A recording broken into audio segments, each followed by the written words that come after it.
Hey y'all, so on this 420 edition of the TRILLOQUY podcast, Scott and I spent a little time exploring the intersection of classical music and a little plant you might know as cannabis. And as we continue to fight through this global pandemic, we're learning more and more every day. Recent studies have shown that smoking cannabis may indeed make you more susceptible to symptoms associated with COVID Now, 19. we're not walking back anything we may or may not affirm in this opus, but we thought we might share this little bit of information with you as we fight against the coronavirus together. And I also want to say that this interview was not done under the influence of any substances. The listening of it will be, at least on my end. Let's get started.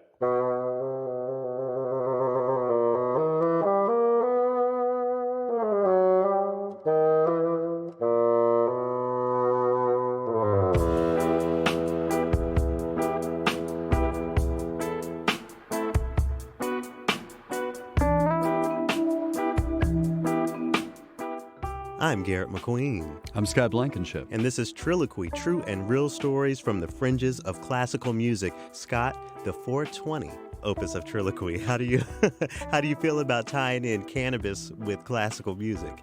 Is that something you're comfortable with?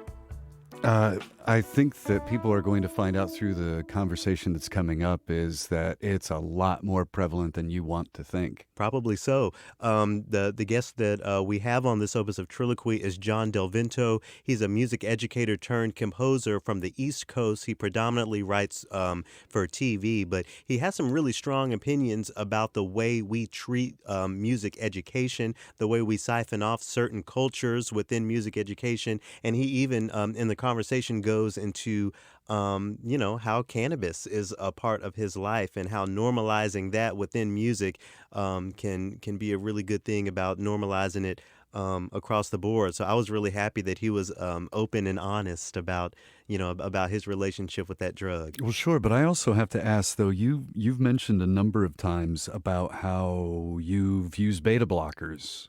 I have not used beta blockers, Okay, so you but talked about beta right, blockers. they're very common within classical music. Okay, so is that not then a performance enhancing drug in itself? I think that beta blockers are a performance enhancing drug, and I don't necessarily judge anyone who uses them, I guess, but it's kind of a hard conversation for me because, in sports, performance enhancing drugs are illegal for all intents and purposes, right? Right. And that's not really something that we apply to classical music, but it's sort of a different thing. So folks who have never heard of beta blockers, it's basically this pill that you take that makes you unnervous, like whatever betas in your body, manifest with dry mouth or sweaty palms or shaky hands or whatever. It's supposed to take those away, and a lot of people live and die by those. And Mm. I don't know if I would feel comfortable using anything like that because it's those nerves that really add the edge, really add the spice to when I perform. Yeah, I was about to say the same thing. Whenever I was about to do a show,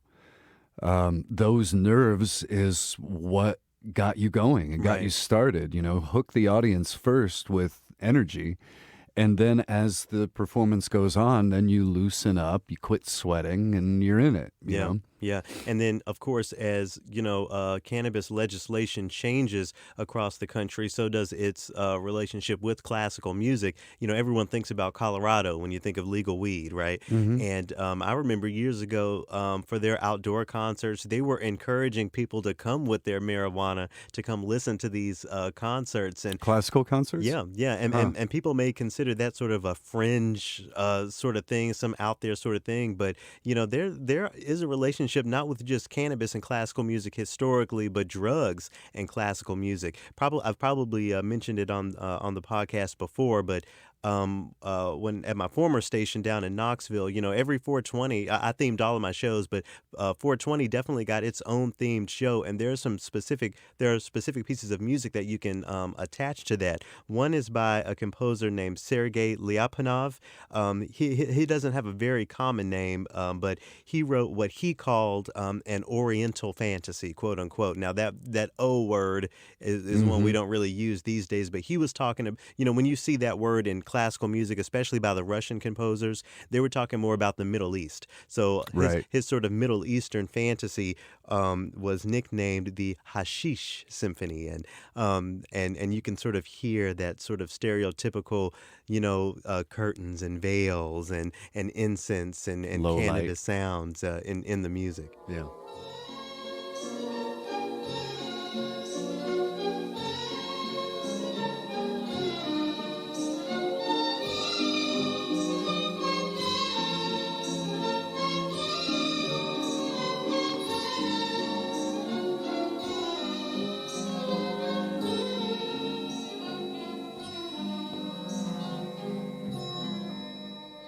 Now, of course, the most famous example is Hector Berlioz's Symphony Fantastique. So, what do Of you know course. about that?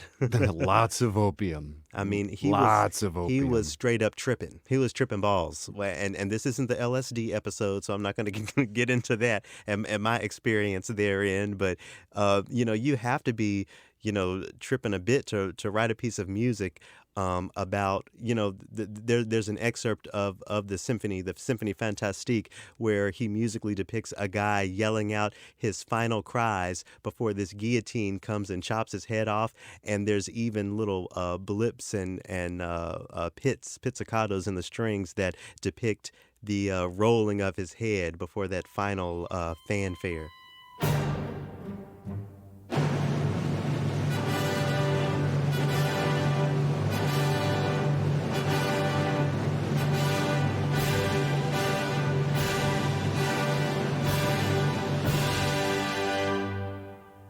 Gross. Now, before we get into the conversation with John, I wanted to go all the way back to Hildegard von Bingen. So last month was, Women's History Month, and we talked a lot about women composers. And Hildegard von Bingen is a composer who many consider classical music's very first woman. She lived during the 12th century, Hmm. wrote a lot of holy music. And if you read about her, there's a phrase connected to her. It says that she loved to enjoy various herbs. And, what do I have to say to that? But Alleluia.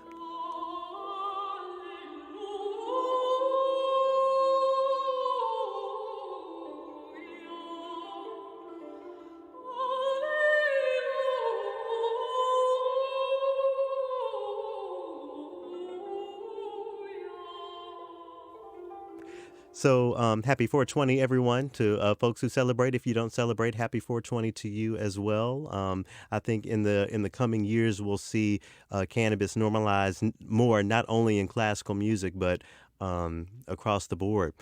So one of the first things we get into with today's guest, John DelVento, is his low brass playing, his euphonium playing, and how that's not an instrument that you see on the orchestral stage. It's an instrument that many people don't necessarily respect all that much, but as you'll hear John talk about, it was really the conduit to what has turned out to be a very unique and very lucrative career for him. And there's even a lot of really important euphonium music, as you'll hear in the conversation, over in the brass band tradition in England.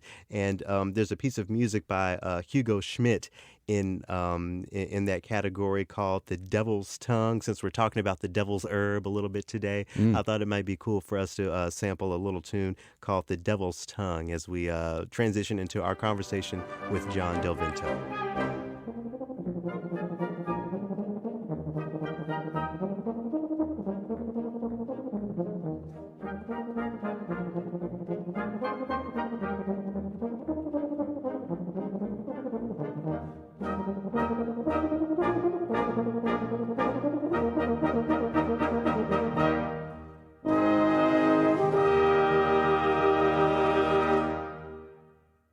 John, a pleasure to have you on TRILLOQUY. Thank you so much for taking the time today. Hey, how's it going, Garrett? Thank you so much for inviting me on. And, we've been chatting on Twitter for a while, so we finally made this happen, and I'm very excited to be here. Again, thanks for getting out of your normal kind of a red-eye schedule and seeing me here in the afternoon. That's pretty nice of you. Oh, it's my pleasure. You talk about things that are normal or traditional, and so much of your career falls outside of that. You're a euphonium player, you write music for TV, and I imagine that, the untypical nature of both of those worlds has played a really big role in your life. Yeah, it's definitely untypical or atypical. That's one way to say it. I don't know if that created a deeper, feeling of being unique for me. But yeah, I started with the euphonium, just kind of in the normal kind of U.S. public school system, playing my instrument, and it all just kind of went from there till here. I've never really stopped doing music. I'm really lucky to be doing it now full time. But yeah, that's where it started with the euphonium, and I've always kind of been, I guess, a little bit of a rebel. Always kind of doing my own thing. So maybe it was the old euphonium that kind of started that. Who knows? Well, was the euphonium an instrument? Surely that's not an instrument you chose, but I would imagine one just sort of assigned to you whenever you joined the band at whatever age. Well, sort of. Like, I started on the trumpet, which a lot of kids do, and then I got braces. So, if you have most band teachers, they're like, no, you can't quit band, so just play a bigger instrument. So he just kind of gave me the euphonium, and I brought it home, and my mom was like, what the hell is this thing? But she just kind of went with it, and I went with it, and I was always a little competitive, so I started doing competitions and stuff, and yeah, it was kind of forced on me, but I used it to my advantage, and it was the only thing I was kind of really good at, so I just pursued it, and one thing led to the other. I don't play as much now as I used to, but it's always a part of my life, and a very important part of my life, and part of my life I don't really get to talk too much about, to be honest. And everybody's talking, wants to talk about my composing career and stuff. But the euphonium is really where it all started. And in terms of years, I really spent more time as a kind of slave to the euphonium than I have been as a composer in my current state. I It's mean, kind of funny. I know that there are lots of opportunities to play the euphonium in wind ensemble and that sort of thing. But do you get much stage time with orchestras as a euphonium player?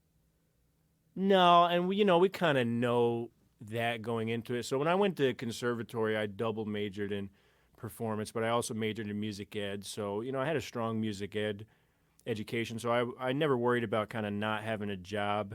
But if there are degrees in euphonium performance and like saxophone performance, and that's tough because, as you say, it's not an orchestral instrument, so in and of itself, the professional opportunities are pretty limited. I mean, basically for a professional euphonium player, you're looking at military bands, Right. or maybe a little chamber group if you're lucky, or a handful of soloists. But it's not something I really went into to be a good performer. It always happened, but I really studied music ed and a little bit of performance. And in college, I just kind of really gotten into production and composition. But I never really expected to have great opportunities in euphonium, but I did go for a few military band auditions, kind of the cream of the crop spots. I didn't get anything, but that's just a good kind of place to be in your 20s, able to take those kind of auditions and stuff. So it taught me many things, but unfortunately the opportunities are limited for euphonium. I did have to learn a little bit of trombone, but never enough to get those top-notch orchestral chops, because that's hard. John, did you ever see the film Brassed Off? Yeah, the brass band film, yeah. Yeah, so I've seen it. so for those who haven't seen it, it's a film about some coal miners in England, and the community band is basically what's keeping everybody alive. That's what everybody wants to, they're going to work in the coal mine to get to the point where they get to play music with each other. Like you said, it's very competitive. Why do you think that the brass sound is so much more popular in Britain than here in the States? Yeah, I think the brass band tradition in and of itself is very different in Britain versus over here. In fact, in Britain, the euphonium is a very respected and widely known instrument because of the brass band tradition. I think because of those miners, it really came down to cost. It came down to the ability of the musicians to play all the different instruments, because it's much easier for a brass player to switch between instruments than it is for, say, a woodwind player. So a lot of those brass band guys, they're just amateurs. So, the the boss of the factory just had to spend maybe $10,000 on some crappy instruments. Hmm. You got yourself a band that'll last you 20, 30 years and entertain your workers so they don't quit on you. So that's Right. really what that kind of factory tradition was. It's a very strange history, but then it kind of became its own art form where those brass bands are just so virtuosic. Most of them are amateur groups, and it really is a very interesting piece of culture, but it came out of that factory tradition where I think brass instruments just presented a cost efficient and a way to achieve a pretty decent sound with very little practice. Yeah. Your first year trumpet player is playing hot cross buns after his first lesson, so a few lessons you could start playing songs. Woodwinds I think takes a little bit more work, and then strings you're not going to have factory British factory working class people playing strings, I don't think. So I think brass just kind of stuck. And like I said, the trumpet player could play tuba, they could play trombone, they could kind of switch around and, Mm. make a little band for the town. And that was that. It's a pretty nice tradition. Brassed Off is a very great film that captures that kind of working class nature of it. They've closed the factory and they basically saved the band. The factory closes, but a lot of these bands in England are, named after the factories, but the factories are gone, but the bands are still there and they're Right. thriving. It's pretty unique. And when you talk about that fast start, getting to a sound, a recognizable sound out of that instrument in a relatively short amount of time, so like you, I also started out as a music education major, so I'm sure you took the methods courses where you had to learn to play and teach the different instruments, right? So in my brass methods, I hold the opinion that the trumpet is the most difficult instrument to play in the world. I mean, I just could Really? not make that trumpet sound right. But once they gave me a euphonium and I could use the trumpet fingerings, oh, I felt like I was ready for anything on that. Hmm. There's definitely something to that Euphonium's quick great. start. Yeah, that's funny. I think trumpet is just, the smaller, so this just being a smaller mouthpiece is tough. Right. But no, brass in itself is really just pucker your lips and blow, and they make you spend 4 years in conservatory how to, perfect a buzz and a blow. It's just kind of funny. But, I think every instrument has its innate challenge, but I got a little disenfranchised, just like I said, kind of studying one instrument for 4 years. And, I really started to expand my horizons in those college years. But, prior to college, it really was just the one instrument, which I think is probably important in your formative years. But once you get to a certain point, I think you really got to start expanding and, learning different instruments and, trying to apply these things that you've learned for years and almost decades at this point. But so many people are just so comfortable with staying on one instrument and, power to them for their whole life. But for me, that's just not something I was into, and especially for the euphonium with opportunities being so limited, I was, it was very easy for me to expand into other avenues. But yeah, I love the euphonium, man. It's easy to play. It's a nice warm tone. You kind of hug it when you play it. You give Yeah. it a nice little hug. And, yeah. You know, I could bash trumpet players for an hour. If you want to go that, no problem. Yes, no. No, I'm kidding. You make connections, you spoke to the connections between, working class culture and brass band culture in over across the pond in England. I'm wondering if you could speak at all to that in your experience here. Talk to us a little bit about your upbringing and if you are, a legacy musician or if your parents, thought of your being in the band as something different or what was that like for you? Yeah, I definitely had a working class upbringing. For me, I grew up in the northeast part of the United States where there's a lot of these urban centers and a lot of these little side neighborhoods. I grew up in an old Italian immigrant neighborhood, and during the time I was in elementary school, in the late 80s and 90s and stuff, a lot of different immigrant groups came over. So my neighborhood was just very diverse and a lot of different foods and a lot of different musics and things like that. So, by the time I was studying instruments, I was just really involved in this very awesome 90s culture that I really yearn back to, where, the immigrant experience was very appreciative and very, very respected and very kind of ingrained in the public school system. So, my working class background, I think, is very important to my work ethic, my kind of journey to build a career for myself, seeing the people around me and my parents, work the kind of jobs they were working, and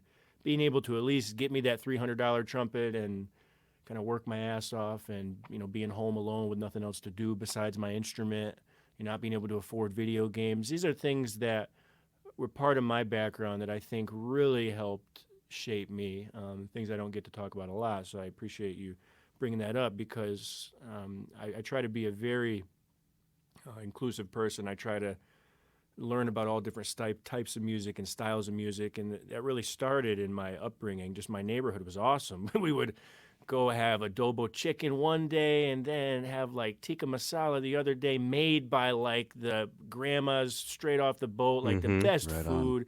In the summer, you had all sorts of Cuban music over here, Dominican music over here, and, the old Italian lady doing olive oil and garlic. It was just, I grew up in this great factory town that had these, this real feeling of unity. And that's a real thing in the Northeast.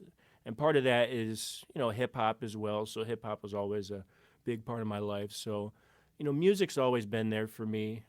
Obviously, in the kind of formal education structure, I had to really kind of focus on classical and, not even so much jazz. But my upbringing just had so much amazing ethnic food and ethnic culture. And it was a very working class background. So I think that's another reason why I played the trumpet, because my mom couldn't afford the clarinet or the flute Sure. or anything like that. You can get the trumpet for a couple $100 from, 4th grade to 12th grade, you're set. What do you have to say between the disconnect between this very multicultural environment you were in and the very limited resources when it came to music education? Because, I'm sure you weren't learning about those Middle Eastern or those East Asian traditions in your early days of music education.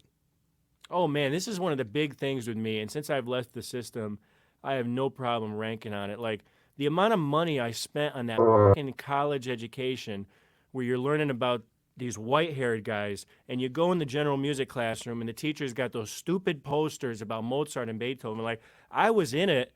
I didn't realize how negative it was at the time, but when I became a teacher and kind of started teaching, I realized that's a fucking, forgive my friends, that's a fucking virus in music education. And there's very few guys like me who has been able to have a classical background and kind of move into pop, or that can kind of just open their mind a little bit, that music education doesn't have to be this hyper-specific curriculum that's been, in the works for decades. Is that there are so many more different types of music. And the fact that we're not learning about it in, school, where we're paying all this money, and the fact that you have young, multicultural towns and states in this country that, you have 87%, Latin American population in some of these schools, they're not learning about Latin American music, which is like crazy. So that should be one of the advantages of this beautiful multicultural country we have, is to be able to study all the great, composers and great music and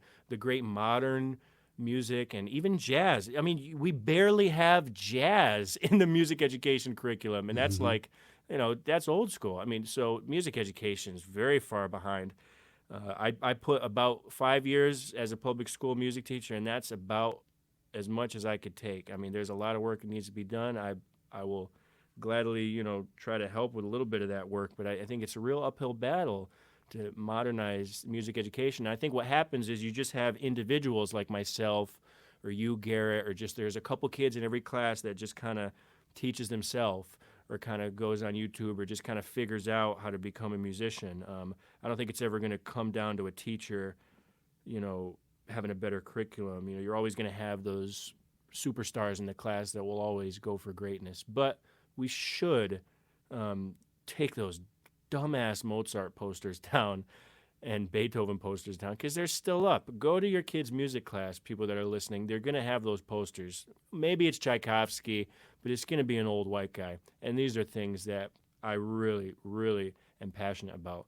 Even though I'm out of music education, I think this is a very important issue. So I appreciate you bringing it up. When you were in music education, was it band? What was the specific subject and age Oh, group? yeah, I was a band guy. I did a little general music, too.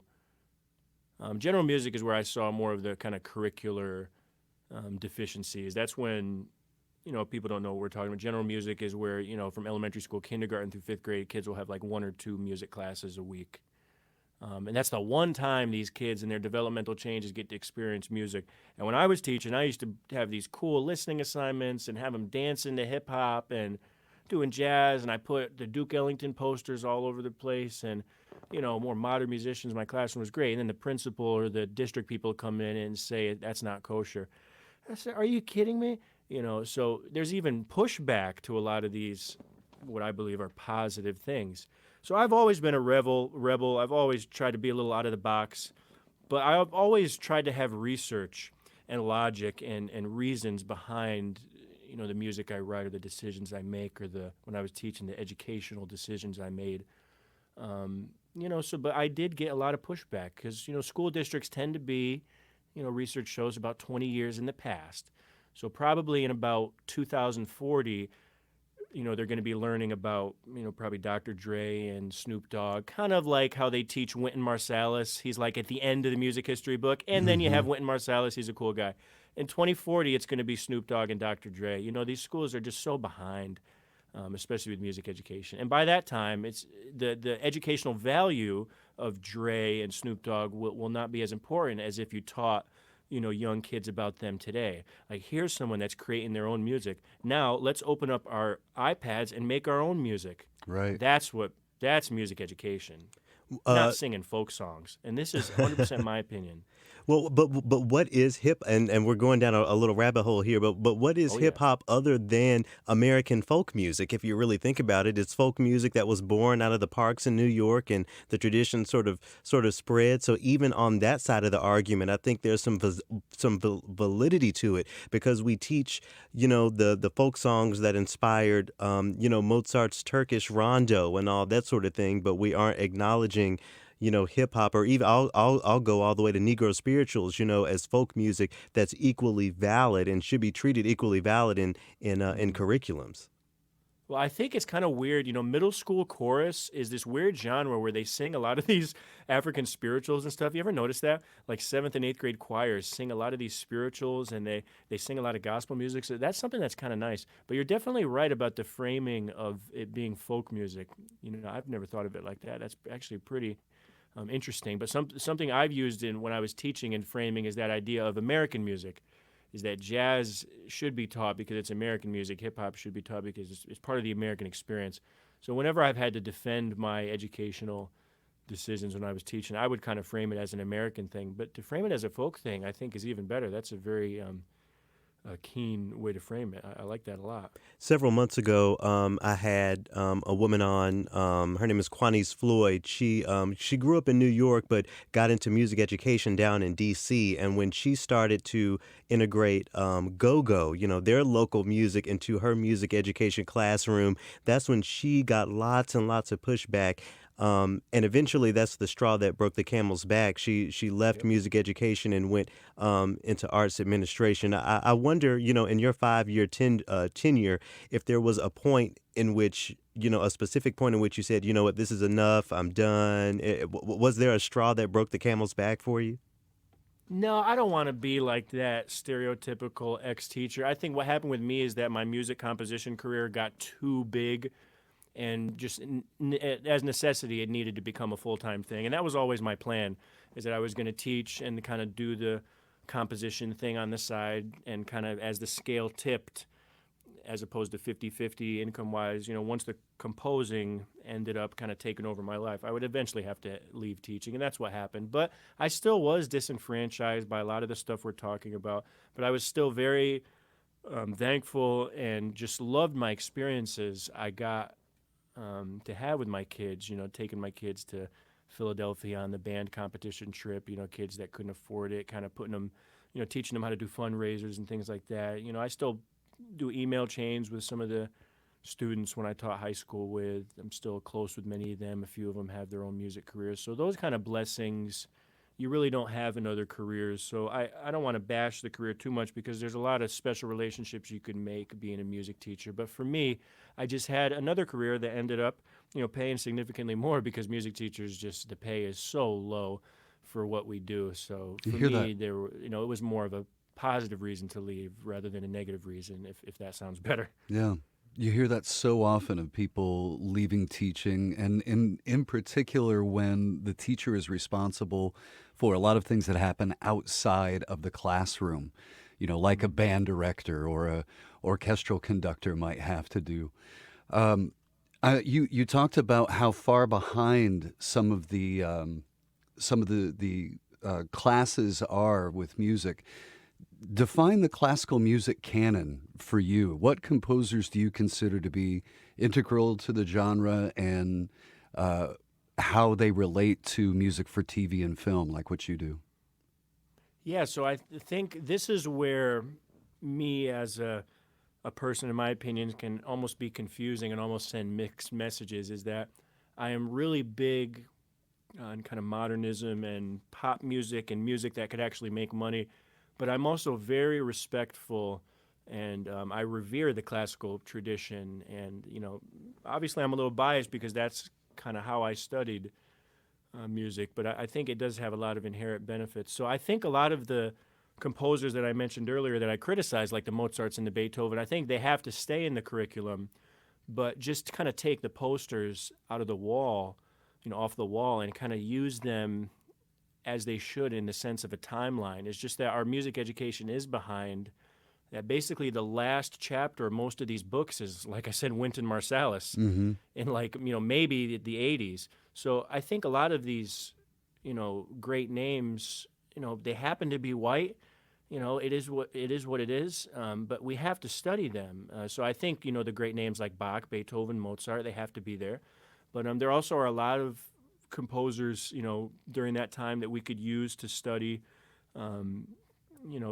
different style, like what was going on in Brazil during the time that Mozart was writing. Exactly. What was going on in France, what was going on in the Middle East at the time that Mozart, what was going on in America. Hello, a big thing there. So sometimes we treat these classical music greats in a vacuum, like it was a separate part of history, but we forget there was like revolutions going on, and there are other countries, in the world. So we could use it as part of the overall curriculum, but we still have to study them because they're great composers and they write great music. And one of my favorite things to do once I started learning how to kind of become a beat maker in college and kind of learn modern stuff is I used to love putting Mozart tracks over hip hop beats, because Mozart just has such a good groove, and all his stuff in like A minor just had a certain kind of a hip-hoppy feel, and I'm like, dang, good music is good music. And we have to learn about these guys, but we can't worship them. Even the term canon is kind of weird, that they just have to be placed in the timeline of music history. We could start all the way back at that, ancient Egyptian zither recording on YouTube, like the first piece of music, and teach kids from there all the way until what happened this year. Like when I stopped teaching, I think like John Legend was the big name, so I was teaching a lot of like John Legend. So teach the whole spectrum. That's all I'm saying there, is that the canon is going to be in whatever curriculum you Google in your local public school. Look up the music curriculum. They should list, Stravinsky, Shostakovich, all these names, but it should be in what I kind of keep saying as a timeline. So that's all I really have to say about that. It's time to expand the timeline, and it's pretty easy. It's just for some reason there's a pushback. And beyond expanding that Generally, timeline, I feel like I'm speaking in big generalities. I am speaking in general. There's a lot of gems and a lot of great districts around the country. It's a big country. I'm speaking in generalities, and I'm a very highly opinionated person. So forgive me if I'm speaking in big generalities. well, no, because It's my perspective. As well. these general opinions have manifested in the way we even think about music, especially the way we frame classical music. And as I hear you talk about expanding the timeline and opening up that circle, I wonder how you define a phrase like classical music, or if that's even a phrase that you think is applicable today when it comes to teaching music and music education. It's such a strange term, because when you take like your first music history class in college, when the teacher needs a cheesy icebreaker joke, he's like, yeah, most of what we call classical music is actually romantic music. Da-dum, tish, Right. So we know that the term classical music is bogus, but it just kind of stays. I used it when I was a teacher because it just had a connotation. Like when I say classical music, I think Powdered Wig, I think Mozart. But I just think it's a bad term. I talk a lot about like on my Twitter, I talk about orchestral music a lot. I like to use that term because you could bridge time barriers and century barriers. I like to talk about orchestral music. I talk about chamber music. I talk about groove a lot. Groove is a concept I talk a lot about. This is one of these kind of nebulous musical concepts that, I talk about melody a lot. So in terms of period, I don't really like that. I know there's a trend in the culture right now to put people into boomers and Gen X and Z and kind of categorize in classical.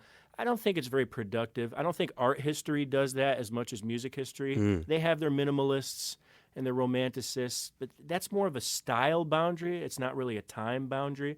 So I think it's, we get out of the time boundary because what I called a modernist or a postmodernist composer when I went to school was like those 50s guys, Sure. those were postmodern. But the postmodernists today are going to be, like the composers of the 2010s. So it's maybe just time to get away from terms that endear time frames and just talk about what it is: orchestral music, large orchestral, small orchestral, things like that. Electronic music. And I think I've even Electronic seen. music was in the 20s. We could, these terms can bridge time gaps, which I think is pretty nice. And music is music.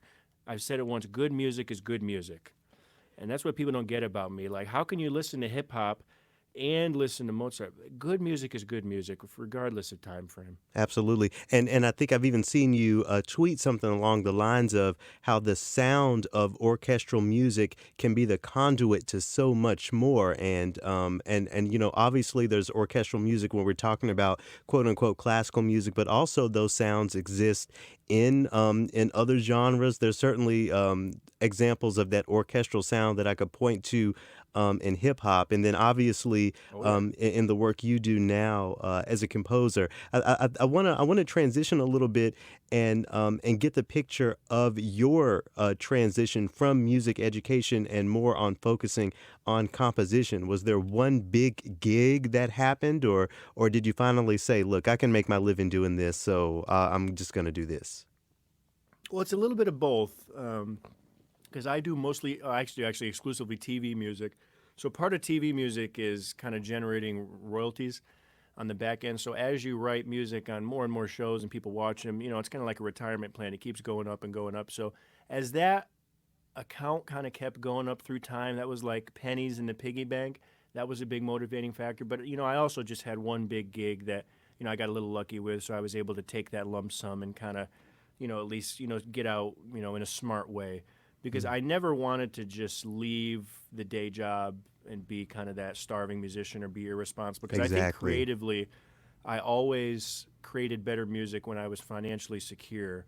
But when I know so many of my composer friends that just go right into freelancing and they're composing to eat, and it puts you in a bad position, in my opinion, creatively. Sometimes it can bring out great things when you're really desperate. But for me, for me personally, I've always loved having that stability of having the day job and being able to compose on nights and weekends. So, as the royalties grew, you're just doing the math, and then I got one big job. So I was able to kind of make the responsible decision to leave the career, and it's been basically ever since then. It's I'm going on 10 plus years of it, the straight freelance, and so. For me, it's been TV. I haven't been much of a film guy. I've just gotten really lucky, kind of being close to New York, to be really involved in the in the TV and the advertisement kind of sides of music. So, I found my niche.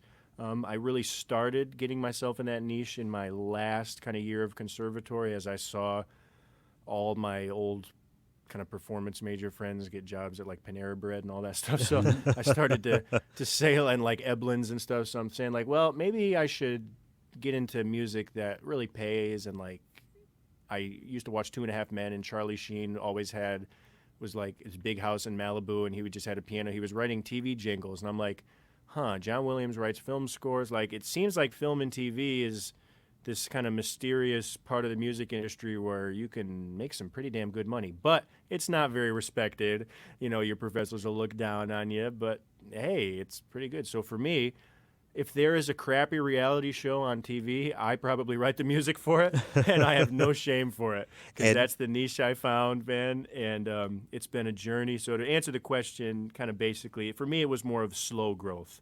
I just, made the responsible decision to leave. It wasn't really as much of a big job, but yeah, I have a niche and I've stuck with it. And if everything goes well, I will hopefully just stay, right in this niche because that's, what we really have to do as musicians is find what we're good at, find an audience, and just keep hammering at that. and you mentioned crappy reality TV. I'll out myself and say that Love and Hip Hop is a show that I watch every single week. I never miss an episode, and I did see that on the list of shows that you write music for. I wonder, do you feel like you have to be familiar with the show itself to write the music, or what's your process for creating a sound that's appropriate for the client you're working for? Yeah, that's a great question, and I probably shouldn't say crappy about shows that are using my music. Sure. But when I say crappy, I just mean that my stereotypically crappy, because actually these shows have a lot of money. They produce the hell out of their projects. They pay a lot of people. They support a lot of musicians. So people watch them. So there's something about reality TV that us humans love. So it's kind of stereotypically crappy. I mean, is that it's not. It's not like a Mel Gibson movie. That's just what I mean there. No, Love and Hip Hop's been going really well. I've been doing the music for that show really since the beginning. And how it works with me and kind of how I started is in TV music is I have publishers. So I just have several publishers that, basically find the jobs and make the connections. And I just get to be a composer. So I basically write music and send it to the publisher. I could write music to picture or without picture. And the music publisher will just send it out to the different shows and the different editors, and the editors will actually edit to my music. So most of the stuff on Love and Hip Hop, what they do is they'll start with my beat or start with just a raw thing that I compose, and they kind of take the 10 hours of footage they have for that week, and they just kind of edit the drama around that. And that's what reality TV is. It's a lot of drama. So the music is actually very dramatic, very over the top. So, that's mainly how I get my music to the shows as I go through my publisher. But nowadays I've been, doing a little more direct work. Sometimes I'm getting clips directly from the shows and I get to compose music to the clips. And that's pretty fun. That's when you could really craft something great. But just with reality TV, the schedules are so fast on a weekly basis. I'm usually just sending music and they use it and they edit it around and I just kind of rinse and repeat.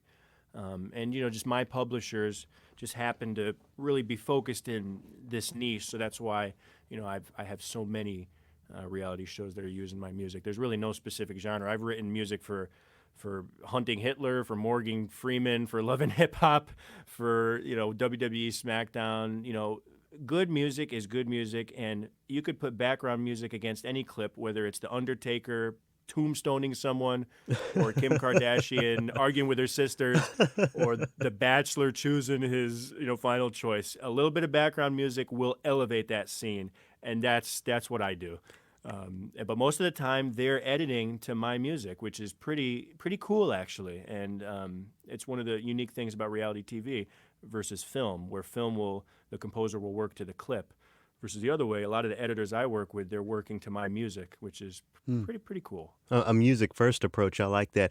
Music first. I just want to put it on the record that I was definitely a wrestling fan, but back in the WWF days. So I don't know, I don't know a whole bunch about WWE. But as you talk, I'm thinking about so many connections. We talk about reality TV kind of gets the bottom rung as far as what's respected in music. I mean in media and television. But that same sort of for lack of a better word, snobbery definitely has a big role in music. The way folks will again think of hip hop as a lesser than genre if they prefer classical. I wonder if you have thought about those connections, the way that we can broaden audiences in the way that we do for TV, in the way that we do for music, making those connections and helping people understand that all of these things are valid and vital.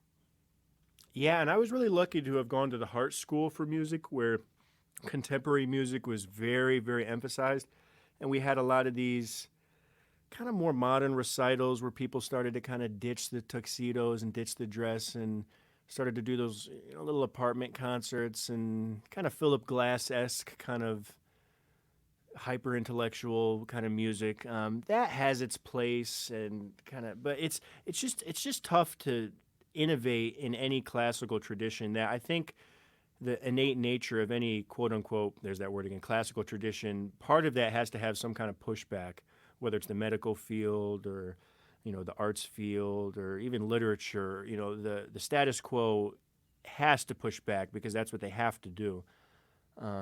But in classical music or the conservatory system, it's almost in like the 1800s. I mean, we're not talking we're talking the 1800s. This kind of jury system and the one-on-one teacher every week and the big lectures and the same analysis. There can be some changes made, and the seed for me really got planted during those years when I would go to these fancy recitals and go to these concerts, and it's God bless their souls, but just a lot of old people in the audience and stuff, and I'm spending all this money for school, and I'm like, is this really what it's all about? Mm-hmm. Is this how?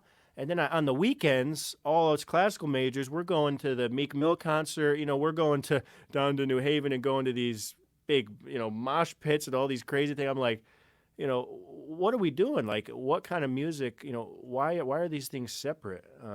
So, I went to a contemporary school, but it wasn't pop contemporary. It was like Sure. classical contemporary. It was like William Bolcom, like kind of stuff. So the next step for conservatories is I think every conservatory needs what I would call a pop music production major or some kind of a class, or every year there's some kind of pop music aspect where they're recording or in studio. I record these classical musicians in my studio on a monthly basis, and they don't know how to work with a click track. It's not just the musical elements, is that there are careers and business things that these classical students aren't learning to succeed in the real world. So outside of music, there are certain skills that we need to propel our conservatories to help us kids make money, because these professors don't have to worry about that stuff. They're Right. set.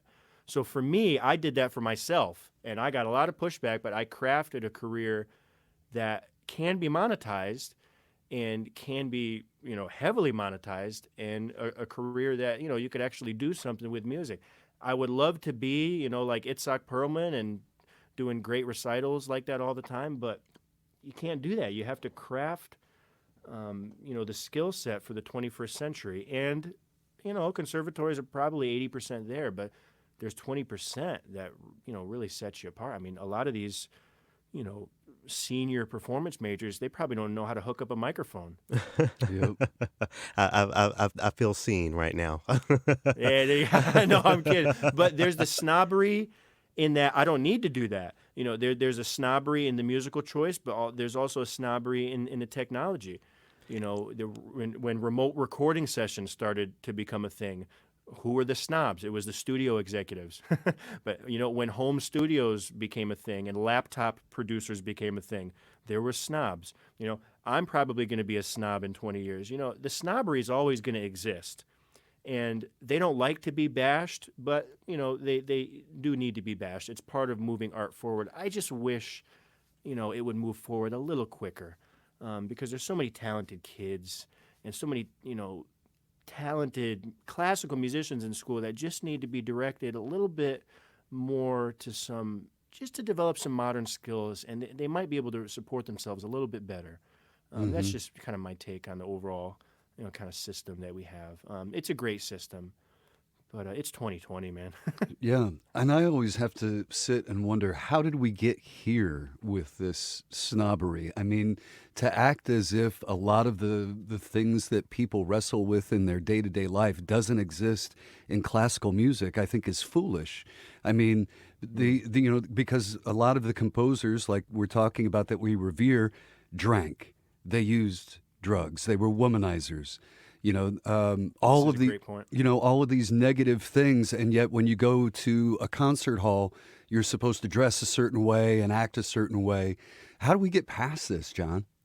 This is a really great point. And one of my favorite lessons, actually the only time in my teaching career that I was able to stand there and lecture because you're really just not supposed to teach like that anymore. Mm. The only time I was ever able to do that is when I taught a lesson on Mozart, and I told my kids those things, and you should seen the looks in their eyes. Really? Yeah. Oh my God! And I would talk to them about Bach getting in a sword fight with the bassoon player, of course. This A bassoon players sword can never fight. play Can you? anything right. That's funny to even think about. Yeah. Like when you give them these little factoids or all these pictures on the wall, when you play them clips of like Nixon swearing and stuff, like it humanizes. Yeah. It humanizes these figures we revere. So my kids used to love that lesson, and that was a big thing for me. Is that how did we get to this hoity-toity place?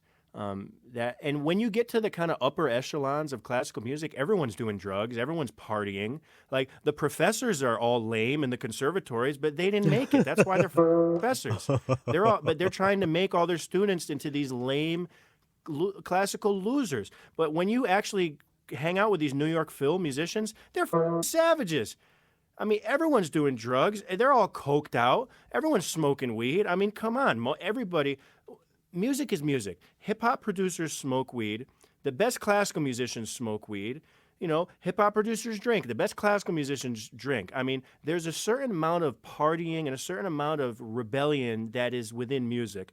And to kind of package it and for this classical tradition to be so hoity-toity and you practice till your fingers bleed and your teacher hitting you with a pencil. That's not what it's about. The partying tradition has been around a lot longer than this, and I'm trying to bring it back to the partying tradition. Tell us how you actually feel about this issue, though. You're bringing up, you're bringing up cannabis, and as this airs, we're fresh off of 4/20/2020, and that word weed, talking about cannabis has just been so taboo for so long. And it's always been, along with everything else I do in music, one of my life things is to normalize the use of cannabis. And I'll go ahead and say with open microphones, I smoke weed just about every day. I think it's important for my mind, for my body, but even the recreational use of cannabis, in my opinion, is just fine. What role, if you're comfortable with this question, what role does cannabis play in your life? Is it a sort of muse for you? Is it something that you use strictly recreationally, or is it a mix of both? Yeah, no, I do use cannabis, recreationally. It's a big part of my life and a big part of my creativity. It's almost hard for me to write music without it, actually. And as I look through the jazz tradition, I'm very actually empowered by that fact and, very honored that I use this to help me with my music. And I think it's just part of the tradition. But no, it's a big part of me. I don't drink a lot. That's one thing with me is I'm really not a drinker. I probably drink, maybe I can count the times I drink during the year on one hand. That's just something I'm not about. I'm actually very health conscious. I try to eat very well and eat very whole foods. And for me, cannabis just being a plant, a natural plant, says it to me. And look at all the musicians. The old musicians that smoke weed, they're still around. They're still performing. It's the ones that did the coke, they're dead. Mm-hmm. The ones that did the opiates, they're dead. The ones that did the pills, they're the ones that are hanging themselves. Even the over drinking, they're still around, and they're doing just fine, and they do great. Yeah, the alcoholics. So for me, it's definitely my vice, but I'm glad I found it. There's a lot of people that do it in conservatories as well, but they obviously have to hide it. I think in the jazz community and in my conservatory, it was almost like jazz versus classical. In the jazz community, I think it's just part of the culture. It's almost a requirement to go to the gig that you have to have a little bit of that, to kind of loosen up. So for me, it's a very important part of my life. But I have gone, there are negative aspects sometimes. I've gone through parts of maybe having too much, maybe being a little lazy, a little demotivated. You got to know when and when not. Take a few days. Maybe don't get the good stuff all the time. Maybe kind of slow it down a little bit. But for me, I'm very health conscious. As a freelancer, you really have to watch what you eat and make sure you're not eating too much junk and cherish your body and make sure you're drinking water and all that. But for me, cannabis is just a plant. I think it can be a bit of a performance enhancer at times. There were times in conservatory that I would partake in cannabis before performances, and that wasn't a good idea. There were times I did it, and it was a good idea. But for composing and creating music, especially if you're, like me, kind of, working alone in your own studio for most of the day, I think it does offer significant amount of, it doesn't offer, it kind of helps induce a state of creativity where you can, ignore other things and just really focus on what you're doing, because I don't want to make it seem like I'm hooked on a drug, because I have been in, parts of my life where I felt like I was smoking too much cannabis and I needed to take a break. So I don't want to come off that I'm kind of hooked on it. I don't think you can get hooked on it, but like any substance, you don't want to do it too much. But I've gone through lethargic, quote unquote lazy times where I maybe smoke a little too much. So, I do limit myself, but for me, it is basically a daily part of my routine.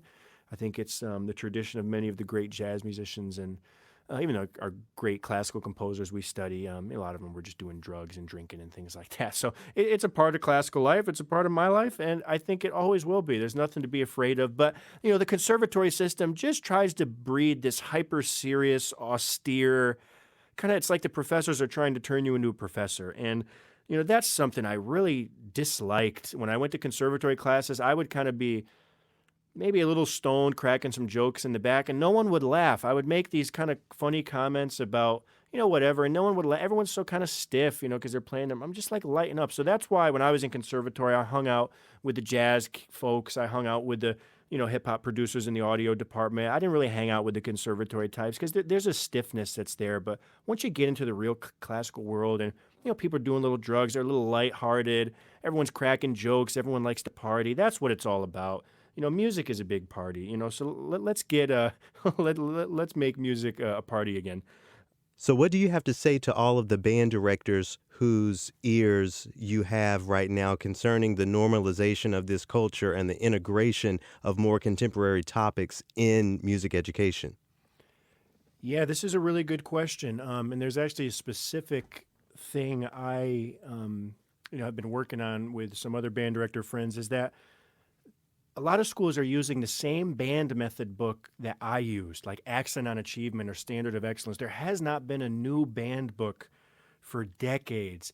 I mean, kids are still learning Hot Cross Buns, Frere Jacques, things like that. I think that there needs to be a brand new band book publication financed by some of the best rappers, the best pop musicians. We need a brand new band method for instrumental music education that has pop music, that has an app, a website with it, that has cool music, a lot of cool colors, some Pro Tools or Logic. We need a new band book. Kids are getting, this cool instrument, and then they're stuck in this old school music education structure and this old book that I think doesn't work. So if there's any band directors or orchestra directors, choir directors, music teachers listening, get good at arrange your own music, or go on musescore.com and download some pop arrangements. Give your kids pop music. Don't stick to the old books and the old ways. Use modern music to reach your kids. It's what works so well, and you never know whose life you're going to change, and you never know who's going to be the next Beyonce. You really never know who's going to be the next Scott Storch or something like that. So, music education, but don't push the limits too much, because, you might lose your job. This is the problem. And another important thing for music teachers is never give up your performing or your main instrument. Is don't just become a teacher. Make sure you're primarily a musician first, because what your public school is going to do is they're going to try to turn you into a teacher, and you have to realize you're a musician. Don't let them turn you into the robots like the science teacher or the math teacher. Don't let them, put up your little word wall and put up your objectives like they want you to do, but don't turn into a boring teacher, because these kids have boring teachers all day. Be a musician, be the cool teacher, be the teacher that they're excited to see. And when you're still playing your own instrument and still doing gigs on the weekend or still composing, I think that helps a lot. So just be an active music teacher, be a modern music teacher, and band directors, let's get together, send me an email, and let's get some funding and write a new band method that we could send to every inner city in America and have kids passionate about practicing music. Imagine if these kids were just practicing their instrument for hours a day because they're hooked on a cool book that teaches them little Dr. Dre jingles and, little hip-hop songs and little bits of jazz history. That would be really, really great if we can finally get a new kind of urban band book and urban orchestra book and, really get some good publishers to publish this thing. So, I would love to participate in that as a composer. I've been talking with my buddy Sloan Williams out in Hartford at the Jackie McLean school out there about, working on kind of a couple basic drafts and a couple songs in traditional band books that we think are time to be removed, like Frere Jacques and, some of these kind of, Hot Cross Buns, Mary Had a Little Lamb. We can teach our kids their first song, it can be something a little bit better than that. Just take whatever the cool pop song of the day is, and that's probably a 3-note melody. So just have your kids learn that, and then that will show them that, hey, you can make a lot of money doing this one day. You could have a lot of fun. You could impress your friends, but your students are not going to impress anyone by playing Frere Jacques on their saxophone. So we're just rethinking music education specifically. Just don't be afraid to be out of the box, because those are the folks that'll get the jobs. So thanks again for having me, guys. Check out johndelvento.com. It's like my home base. I lost a lot of weight since that picture, so I'm going to take a new picture soon and kind of update the website. But you could listen to a little bit of my music, some of my projects. Yeah. John DelVento here on TRILLOQUY. Some really surprising and not so surprising answers from John today. John was getting in his bag for a minute when he started talking about these college professors and how they're trying to crank out these old nerds like them. Yeah. It's nice to hear folks speaking comfortably, but something I wanted to underscore that he talked about was how speaking freely can be a risk. You can risk your job, you can risk your reputation, and the fact that he's found this bit of freedom and is able to speak to these issues is really phenomenal from my perspective. I love the idea of going to music school and creating a career for yourself that is a little atypical. So I hope more folks will begin to take that to heart, so that as a society, we're not just going to music school to be the next orchestral player, but to be the next member of society in whichever way that we can. Right. Not necessarily the next conductor or the next first chair of whatever orchestra. Certainly not the next conductor. Well, not in your case anyway. So next time on TRILLOQUY, I'm speaking with Amare Ford. So he lives down in Oklahoma. He has a music camp that's coming up that he's going to promo a little bit. We're going to talk about his upbringing, how he came out of music school without options and created this for himself, and the way he uses his own creation as a conduit for music education to come, for many years to come. So be sure to catch that next time on TRILLOQUY. Thanks so much for tuning in.